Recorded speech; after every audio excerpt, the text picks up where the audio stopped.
Here's some other European missionaries that colonized Africa, especially East Africa.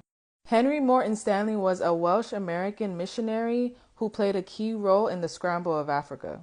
Before Stanley's famous expedition to find David Livingstone, Stanley was sent to Ethiopia by the New York Herald to cover the British military expedition to Abyssinia in 1867 to 1868. And Stanley's report on the Battle of Magdala was the first to be published. Later, the New York Herald also hired Stanley to find David Livingstone, who he found in 1871. You are probably wondering why I came here. Yes, I thought at first you were a French explorer, but then I saw the American flag, and I was really rather glad, because I don't speak a word of French. But I suppose, like all other white men in these parts, you're looking for the source of the Nile, huh? No, I came here looking for you. Oh, was I lost?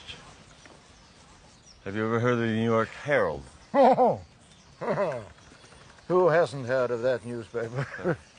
Well, the Herald has sent me to find you, to bring you help, and to return with news, and yourself, if you will so desire. Stanley was strongly influenced by David Livingstone's ideas on Africa in his missionary works. The source of the Nile was so important to Europeans in the 1800s, because the Nile has been a long-standing mystery and the Europeans were driven to uncover the unknown.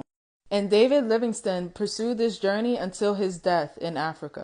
After these events, King Leopold II assigned Stanley as his agent to establish the European control over the Congo River in 1879 to 1884.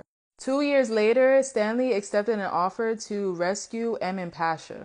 Emin Pasha was the governor of the Equatorial Sudan at the time, who also worked on establishing colonizing schemes to colonize East Africa, as he joined the service of the East African Company. The British government decided to abandon its interests in Sudan. Emin Pasha, the German governor of the province of Equatoria in southern Sudan, continued to hold out against the Mahdi and pleaded for support from Britain.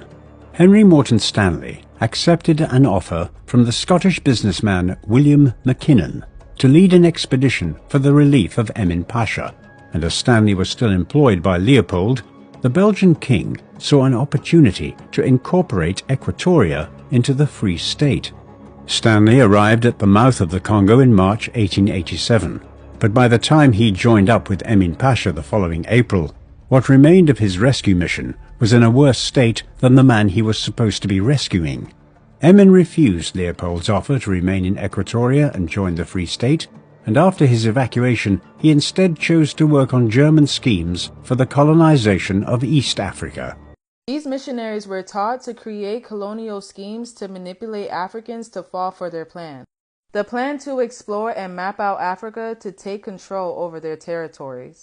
This allowed them to expand their empires with the insight on how to travel throughout Africa, to uncover traveling points of the continent that have rich minerals and rich information.